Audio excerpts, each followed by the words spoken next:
Ευρυαγγείες και μικροσκόπιο. Καλώς ήλθατε στη τεχνολογία του αύριο.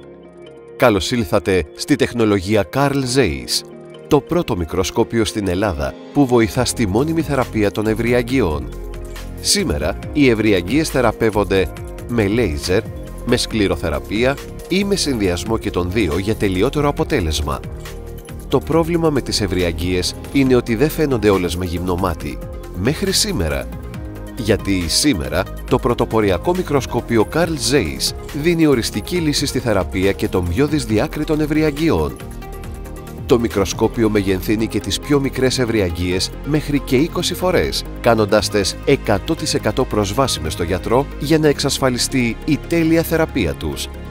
Στην Αγγειοχειρουργική Αθηνών έχουμε εξασφαλίσει τους πιο σύγχρονους τρόπους και ένα άρτιο επιστημονικό δυναμικό που εξαφανίζουν τις ευρυαγγείες ανώδυνα και ασφαλώς και σας χαρίζουν λία και καθαρά πόδια.